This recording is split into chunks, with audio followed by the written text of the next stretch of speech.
নবদ্বীপে 8টা যুগপীঠ আছে, বৃন্দাবনে 8টা যুগপীঠ আছে। আমাদের ভজনটা হচ্ছে যুগপীঠ। এই যুগপীঠ থেকে ভজন করতে হয়, এই যুগপীঠে সেবা পূজা দিতে হয়। এই যুগপীঠ ভজন যিনি করেন না, তিনি এই কুঞ্জ সেবার অধিকার কখনোই পান না। তাহলে জানতে হবে আমাদের যুগপীঠটা কোথায় অবস্থিত এবং এই যুগপীঠে কারা কারা বাস করে এবং এই যুগপীঠের সেবাটা কিভাবে দেওয়া হয়, এখানে কে নিবেদন করছেন, কে রান্না করছেন, এটা ভাব তত্ত্ব। এটা ভাবের গড়ি থেকে এই কাজ সম্পন্ন করতে হয়। এখানে শ্রীবাস ঠাকুর মালিনী দেবী মহাপ্রভুকে সেবা দিয়ে মন্দিরের বাহিরে দাঁড়িয়েছেন। দাঁড়িয়ে কি বলছেন? করজুড়ি গলালগ্ন কৃত ভাসে। আমাদের ভাবটা কেমন হবে? গলালগ্ন কৃত ভাস। ভাষাটা কেমন হবে? মিষ্ট ভাষা। এই যে সুরটা যদি মিষ্ট না হয়, তাহলে সেই সুর আপনার হৃদয় স্পর্শ করতে পারবে।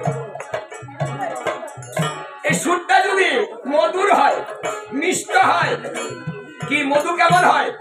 মধু কি তিতা লাগে? আমরা মধুর মতো বলি, মধুর মধুর সুর, মধুর বৃন্দাবন। আমরা মধুর সঙ্গে মিলাই, কারণটা কি?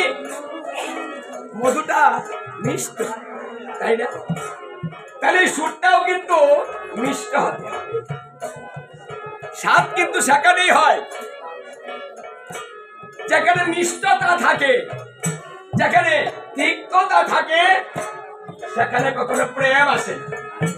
প্রেমটা আসে কোথায়? মিষ্টতার মধ্যে। এই জন্য ভাবটা কেমন হবে, ভাষাটা কেমন হবে? মিষ্ট ভাষা, সুন্দর ভাষা। হচ্ছে হে প্রভু,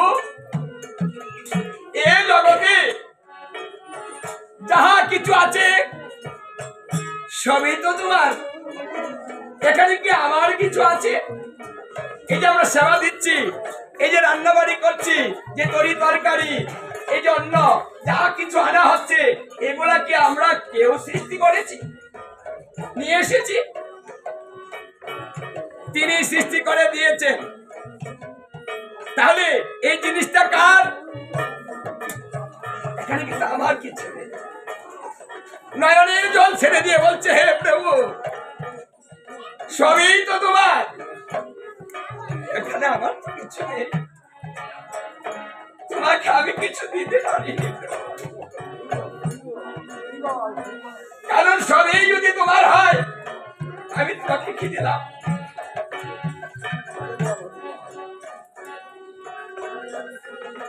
মালিনী দেবী এবং শ্রীবাস নয়নের জল ছেড়ে দিয়ে প্রভুকে এইভাবে বলছে। দেখুন, কেউ যদি ভালো মন্ত্র জানে, তাহলে মন্ত্র দিয়ে সেবা দিলেই তাহলে তো প্রভু খুশি হয়ে যেতেন। কিন্তু মন্ত্রের মধ্যে উনি খুশি হন না। যদি মন্ত্রের দ্বারাতে ভগবানকে খুশি করা যেত, তাহলে ভারতবর্ষের মধ্যে বড় বড় পণ্ডিত ছিল, তারাই ভগবান। কিন্তু দেখা যায় কি, এই বড় বড় পণ্ডিতরাই ভগবান পায়নি, কৃপা পায়নি। যখন পাণ্ডিত্য বিসর্জন দিয়ে আত্মসমর্পণ করেছে, তখন পেয়েছে। সার্বভৌম পণ্ডিত ভারতবর্ষের মধ্যে শ্রেষ্ঠ পণ্ডিত ছিলেন। কৃষ্ণকে ভগবান মানতেন না, মানে গৌরকে ভগবান মানতেন না, সর্বেশ্বর মানতেন না। ওটা দুদিনের ছেলে, ওর বয়স কত, ও বুঝে কি, ওর কি শাস্ত্র জ্ঞান আছে, কটা শাস্ত্র পড়েছে? অহংকার। কিসের অহংকার ছিল? আমি পণ্ডিত, আমি অনেক জানি, শাস্ত্র বিশারদ। অহংকার মনে বাসা বেঁধেছিল। তাই আমার মহাপ্রভু যখন পুরীতে গিয়েছিলেন, তখন এই পণ্ডিতের বাড়িতে তিনি ছিলেন।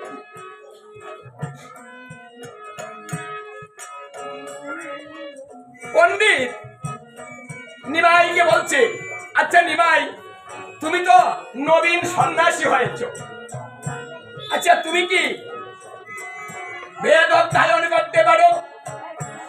আমার মহাপ্রভু করজুড়ে বলছে, হে গুরুদেব, আমি হলাম নবীন সন্ন্যাসী, সবে মাত্র সন্ন্যাসী নিয়েছি, আর আপনি হলেন গুরুদেব, কারণ সন্ন্যাসীদের গুরুদেব।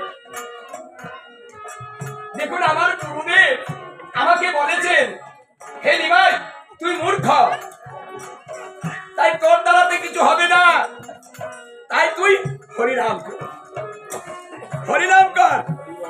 ওটা লেখাপড়া জানতে হয় না, শাস্ত্র অধ্যয়ন করতে হয় না, ওটা সহজ। তাই আমাকে বোকা ভেবে, মূর্খ ভেবে আমার গুরুদেব বলেছেন হরিনাম করতে।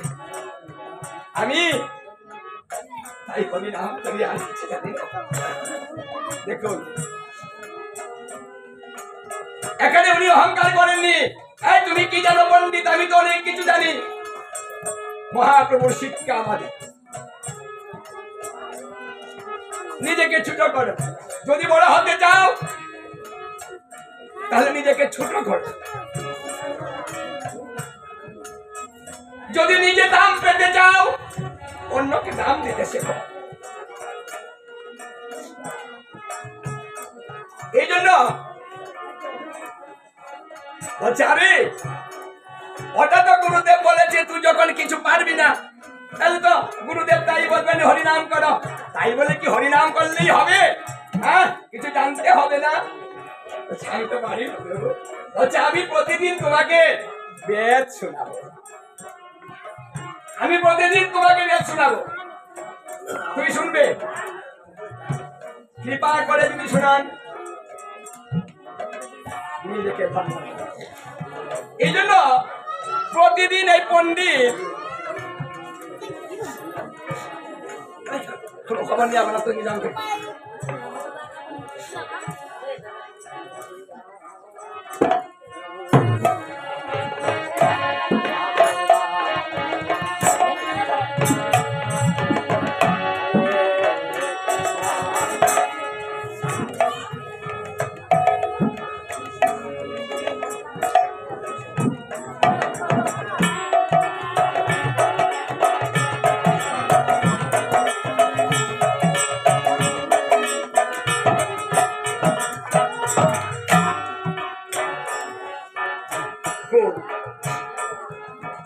মহাপ্রভুকে বেদ শোনাচ্ছে পণ্ডিত।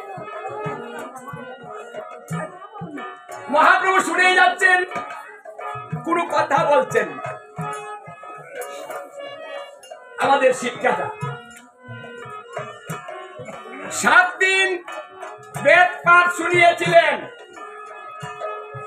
7 দিন যখন হয়ে গেল, নিমাই কোনো কথা বলছে না, শুধু শুনে যাচ্ছে। 7 দিন যখন হয়ে গেল তখন বলছে, আচ্ছা নিমাই, 7 দিন হয়ে গেল, শুধু শ্রবণই করছো, কথা বলছো না, তুমি কি বুঝেছো কিছু? এখান থেকে শিখেছো কিছু? বলছে, দেখুন, আপনি আমাকে শ্রবণ করতে বলেছেন, কথা বলার অনুমতি তো দেননি। দেখুন শিক্ষা আমাদের, ভাবটা কেমন করে আসবে? এটা বৈষ্ণবতা। আরে বৈষ্ণব এই আচরণ, এই তত্ত্বটা আমার মহাপ্রভু শিখিয়েছেন। তাই মহাপ্রভুর আচরিত ধর্মই হচ্ছে এই নাম সংকীর্তন, এটা মহাপ্রভু প্রবর্তন করেছেন, আর বৈষ্ণব আচরণটাও তিনি শিক্ষা দিয়েছেন। এই জন্য মহাপ্রভু বলেছেন, বৈষ্ণব হতে ছিল মনে বড় সাধ, তৃণাদু কৃষ্ণকে সে। কেন নিজেকে বাদ দিয়ে দিলেন?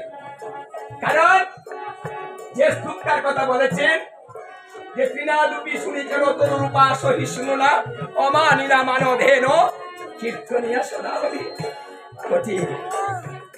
আমি এর মধ্যে নেই, তাই বৈষ্ণব হতে চেয়েছিলাম, কিন্তু হতে পারলাম না। নিজেকে সরিয়ে নিলেন, শিখালেন, নিজেকে বৈষ্ণব বলে। আমি বৈষ্ণব, বৈষ্ণব হওয়া সাধারণ কথা নয়। অহংকার যেন কখনো হৃদয়ে বসা না বাঁধে, কারণ অহংকার সর্বগ্রাসী, তাকে ধ্বংস করে ছেড়ে দেয়। অহংকার নিয়ে কোনোদিন কেউ কিচ্ছু করতে পারেনি। যারাই অহংকারের ঘরে প্রবেশ করেছে তারাই চুরমার হয়ে গিয়েছে। এই জন্য আমার মহাপ্রভু এসে সেই অহংকার যেন না থাকে সেই তত্ত্বটা শিখিয়েছে।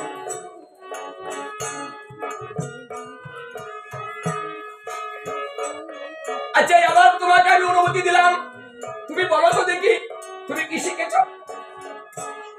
সত্যি করে বলি, দেখুন বড় জুড়ে আপনি একজনকে কঠিন কথা বলতে পারেন, যদি সুন্দর ভাষা দিয়ে কঠিন কথা বলেন রাগও করতে পারবে না, কিন্তু কথাটাও কঠিন হয়ে যাবে। আর এই কঠিন কথার উত্তর সে সহজে দিতে পারবে। আপনি সহজ ভাষায় করবেন কঠিন কথা। আমার মহাপ্রভু তো এই তত্ত্ব শিখিয়েছেন, ভালোভাবে কঠিন কথা বলা যায় না। কিভাবে বলতে হয়? হচ্ছে প্রভু সত্যি করে বলি, আপনি এই যে আমার 7 দিন শোনালেন, আমি কিচ্ছু বুঝতে পারি, আমি কিচ্ছু বুঝিনি, একটা কথাও বুঝিনি, একটা কথা শিখতেও পারিনি। কেন? তুমি শিখতে পারলে না কেন? বুঝতে পারলে না কেন? এটাও কি তোমার মূর্খতা? মানে তুমি কি এতই বোকা যে তুমি কথাগুলাও বুঝো না? বলছে না, ওটার আরেকটা কারণ আছে, ওটাও সত্যি করে বলি। যে হ্যাঁ তুমি সত্যি করে বলো। বলছে দেখুন, শঙ্কর আচার্য শিবের অবতার তাকে বলা। এই শঙ্কর আচার্য এক সময় নিজের কার্য হাসিল করার জন্য বেদের ব্যাখ্যাকে মায়ার দ্বারাতে আচ্ছাদিত করেছে, নকল ব্যাখ্যা সৃষ্টি করে প্রচার করতে শুরু করে। কিন্তু এই যে নকল কথা, এই যে মিথ্যা কথা শঙ্করাচার্য বলেছেন, সেগুলো শুনতে এত ভালো লেগেছে, সত্যি মনে হচ্ছে। দেখুন কথাটা কেমন ক্রিটিসাইজ হয়ে গেল না? ক্রিটিসাইজ নয় এটা, মানে মিথ্যা কথাটাও ভালো ছিল। আর আপনি আজকে যা বললেন, 7 দিন যা বললেন, ওই মিথ্যার মতো আপনারটা হয়নি। এবার পণ্ডিত রেগে গেলেন, কি তুমি আমাকে ক্রিটিসাইজ করছো? বলছি আপনি অনুমতি দিয়েছেন কথা বলার জন্য, আমি সত্যি কথা বলছি। কিন্তু পণ্ডিত তো এইভাবে সহজে মানতে পারেন না, তাই তার ক্রোধ আসলো। কি 2 দিনের সন্ন্যাসী, কোনদিন ভেদ করতে পারো না, আবার তুমি ভুল ধরো কি করে? কি গো, যে বুঝে না, যে বোকা, শাস্ত্র জানে না, সে ভুলটা ধরবো কিভাবে যে ওটা ভুল হয়েছে? কি না জেনে কি ভুল ধরা যায়? তাহলে কিভাবে ভুলটা ধরলেন? তুমি কিভাবে ধরলা ভুলটা? দেখুন, আপনার মতো সাধুগুরু বৈষ্ণব সন্ন্যাসী গুরুদেব তাদের কিছু সঙ্গ করেছিলাম, এই সঙ্গে তাদের মুখনিসৃত বাণী, তা থেকে যতটুকু বুঝেছি ততটুকুর মধ্যে আপনার ব্যাখ্যাটি ভুল হয়েছে, আমি এটা বুঝতে পেরেছি। আপনি আত্মারামের ব্যাখ্যা দিয়েছেন, আত্মারামের ব্যাখ্যা দিয়েছেন 9 প্রকার। এই 9 প্রকার ব্যাখ্যা আপনার ভুল ব্যাখ্যা হয়েছে, ওটাও একটাও আত্মারামের ব্যাখ্যা নয়। নিমাই এবার কিছু বলতে শুরু করলেন, অহংকার চূর্ণ করতে হবে তো দাঁত। তাই বলেছিলেন যে আত্মারামের ব্যাখ্যা হয় 18 প্রকার, একটা ব্যাখ্যাও এই 9 প্রকার ব্যাখ্যার মধ্যে নাই, সম্পূর্ণ নতুন ব্যাখ্যা। এই 18 প্রকার ব্যাখ্যা পণ্ডিতকে শোনালেন, আর কোন দিন কোথায় কি ভুল হয়েছে বলতে শুরু করলেন। এই শ্লোকটা হয়নি, ওই শ্লোকটা হয়নি, এই কথাটা হয়নি, এইভাবে সমানে ভুল ভুল। এবার পণ্ডিতের মনে একটা ভয় ঢুকলো, এত বোকা নয়, এইভাবে এইভাবে কথা বলা তো বোকাদের পক্ষে সম্ভব নয়। এত সুন্দর ব্যাখ্যা দেওয়া তো সাধারণ জ্ঞানীর পক্ষে সম্ভব নয়। না না, এই নিমাই কোনো সাধারণ ব্যক্তি নয়। মানুষের পক্ষে এত সুন্দর ব্যাখ্যা কখনো সে দিতে পারে না। আর আমার সামনে দাঁড়িয়ে ব্যাখ্যা দিবে এমন পণ্ডিত তো নেই। কারণ তাকে সবাই ভয় পায়, যে জানে বেশি মানুষ তো তাকে মানে বেশি, ঠিক না? যে বেশি জানে তাকে তো ভয় পায় সবাই। তাহলে কি করতে হবে? নিমার কাছে আমার আত্মসমর্পণ ছাড়া ওকে চেনার কোনো কথা নেই। দেখুন, কাউকে চিনতে হলে কি করতে হয়? অহংকার পরিত্যাগ করে আত্মসমর্পণ করতে হয়। তাই পণ্ডিত কি করলেন? বলছে, হে নিমাই, তুমি কে? কে নিমাই তুমি?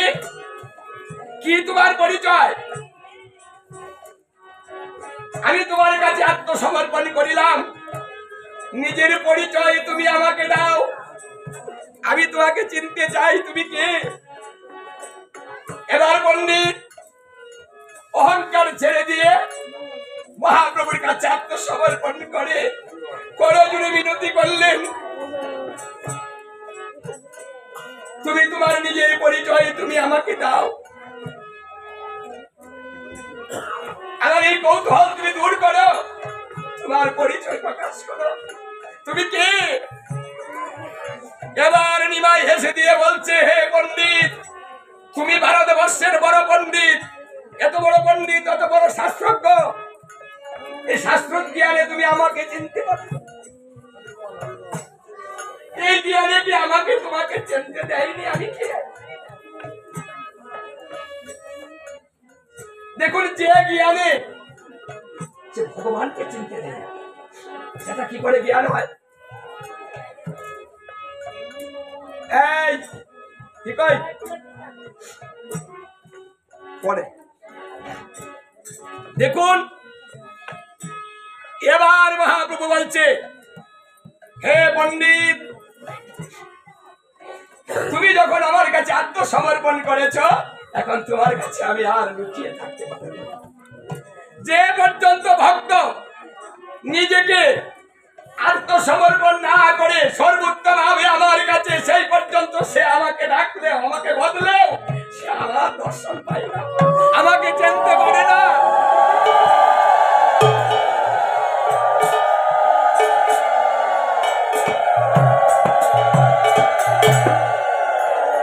কৃষ্ণ হরে কৃষ্ণ, কৃষ্ণ কৃষ্ণ হরে হরে,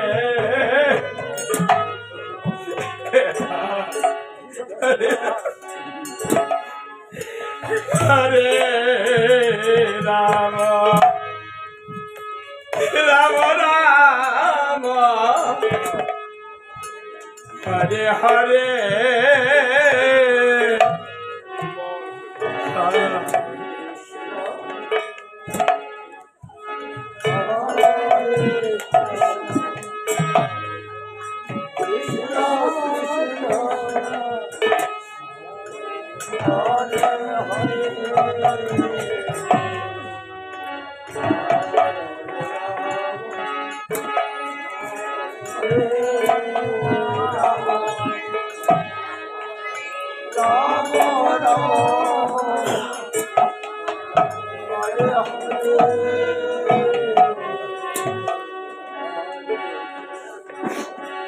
দেখুন,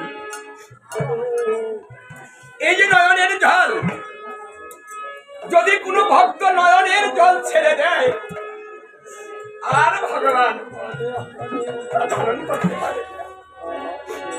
ভক্তির নয়নের জল সহ্য করতে পারেন না, তিনি সব কিছু সহ্য করতে পারেন, কিন্তু ভক্তের নয়নের জল সহ্য করতে পারেন না। যদি ভগবানকে কেউ আঘাত করে না, সেটাও সহ্য করে দেয়।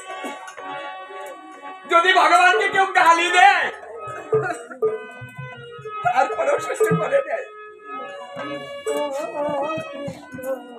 মৃগমণি নারায়ণের ভক্তকে পদাঘাত করেছিলেন। উনি রাগান্বিত হননি, সহ্য করেছেন। আরো বলেছেন, এই ভক্তের পদচিহ্ন আমি কোনদিন মুছব না, আমি রেখে দেব। এটা কেউ সহ্য করে নিয়েছেন, কিন্তু সহ্য করতে পারেন না। যখন ঘটনাকে দেখে বলে, হে গোবিন্দা, তুমি ছেড়ে দে, আমার কেউ নাই।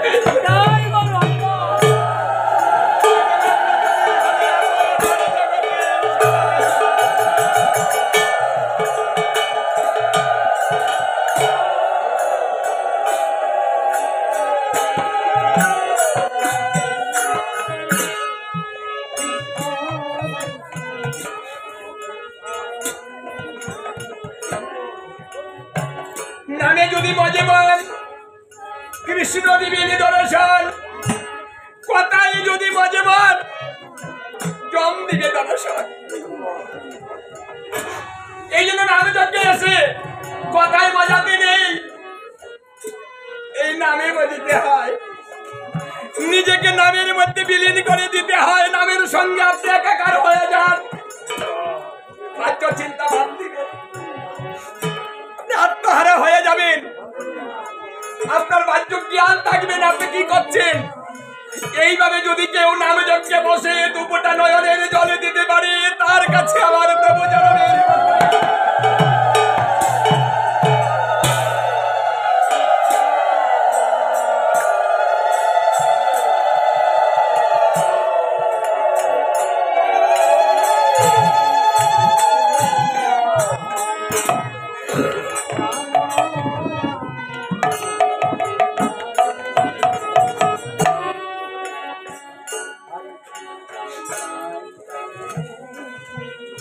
হে পণ্ডিত, তুমি আমাকে চিনতে চাও, এখন তোমাকে আমি চেনা দিচ্ছি। তোমাকে আমি কৃপা করলাম, দিব্য চক্ষু হয়ে যাক। এই চক্ষুর দ্বারাতে তুমি আমাকে দর্শন করতে পারবে। তাই তোমাকে আমি দিব্য চক্ষু প্রদান করলাম, তুমি আমাকে দেখো।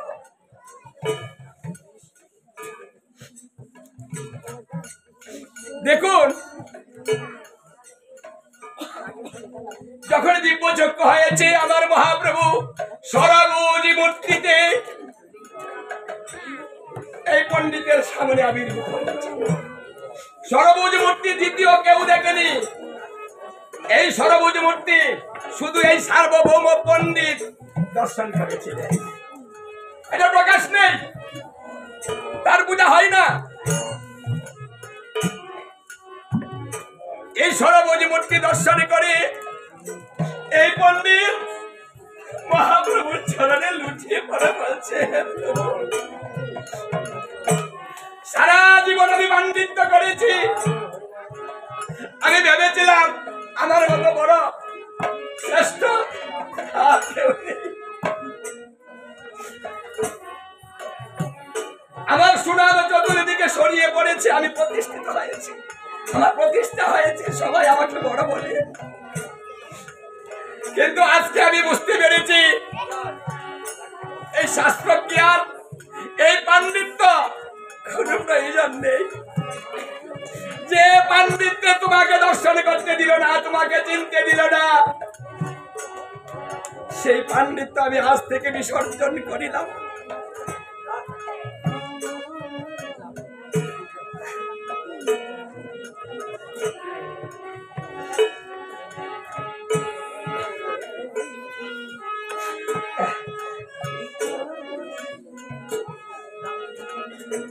আমি আর পাণ্ডিত্য করব না। আমি কি করব জানো? আমি ভিক্ষার ঝুলি কাঁধে নিয়ে নগরে নগরে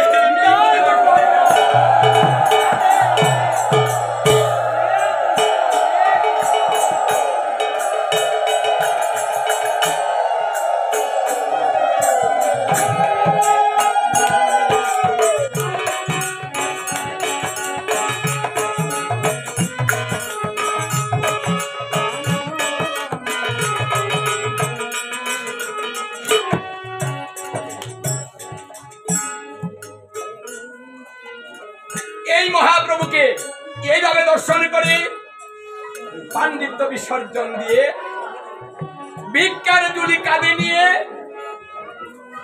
তিনি বেরিয়ে পড়েছিলেন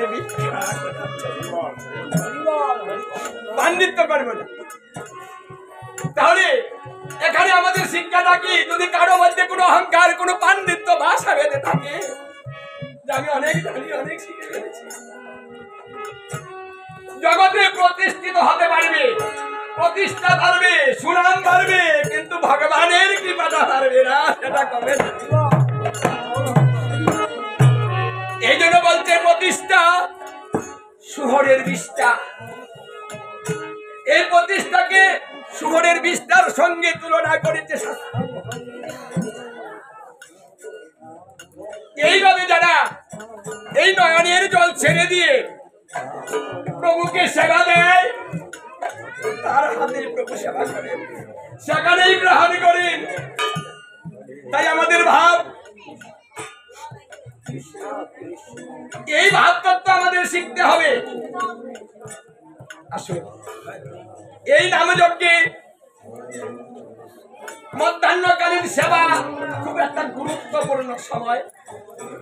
যে সেবার দ্বারাতে আপনি 1 মিনিটের মধ্যেই ভগবান দর্শন করতে পারেন। এখান থেকে 1 মিনিটের মধ্যেই যুগল মূর্তি কিনে বাড়ি যেতে পারেন। আজকে বিক্রি হয়ে যাবে। যুগল কিনতে এসেছেন যারা, যদি যুগল কিনতে চান, ওই যে বাইরে গেলে যুগল কেনা যায় টাকা দিলে, কিন্তু এই যুগল, ওটাকে বলা হয় মনোময় মূর্তি। এই মনোময় মূর্তি যদি আপনি কিনতে চান, কোনো টাকার প্রয়োজন নাই, শুধু 2 ফোঁটা নয়নের জলের প্রয়োজন। দিয়ে যান, নিয়ে যান, দিয়ে যাবেন আর নিয়ে যাবেন, যারাই দিবেন তারাই পাবেন। এত সস্তা কোনদিন কোনো গানে, কোনো মনন্তরে, কোনো গল্পে হয়নি, যেটা আবার হয়েছে। আসুন আমরা সুযোগটা গ্রহণ করি। আচ্ছা, যদি যুগল কেনা যায় 2 ফোঁটা নয়নের জল দিয়ে, আরে যুগল যদি বাড়িতে নিয়ে যান, তাহলে কি হবে? আপনি ধনী হবেন। কিসের ধনী হবেন? কৃষ্ণ ধনের ধনী হবেন। অনন্ত কোটি ব্রহ্মাণ্ডে যা আছে সবকিছু আপনার হয়ে যাবে, কারণ আপনি ধন কিনে। আরে ধন যদি করে থাকে কি হবে? বলছে আনন্দে ভরে যাবে। কি যদি আমি ধনী হয়ে যাই, গরিব না থাকি, তাহলে মনটা আনন্দে ভরে যাবে না? তাহলে কি হবে?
কীর্তন কেমন লাগে গো?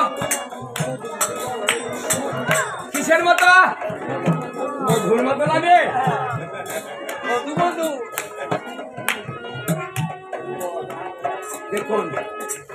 সবাই বুঝে পেরেছে।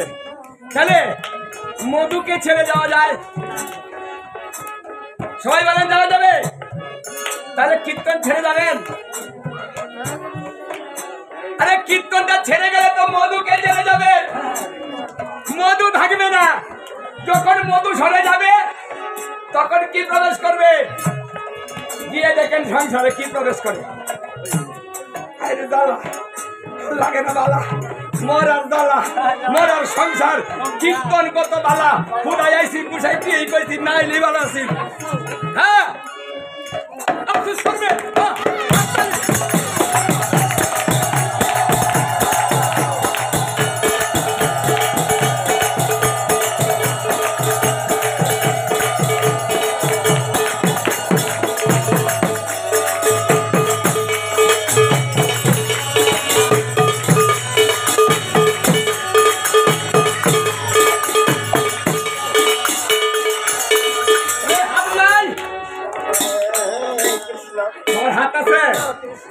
মানে আমার কষ্ট নাই আর আপনাদের হাত নাই। এত কথা বলছি, হাতটা বাইর করেন।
দেখুন, যদি কোথাও নাম যজ্ঞ হয়, জমকলি শুক্লাচার্য সেখানে প্রবেশ করে, যজ্ঞটা যেন বন্ধ হয়ে যায়।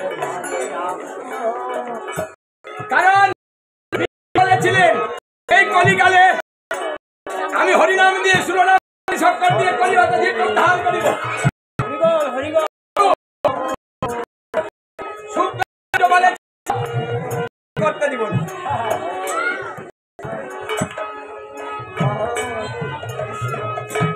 এখানে বিঘ্ন ঘটাবো। তাই এই মধুর মধুর বৃন্দাবন আপনারা কি চান যে বারবার হোক?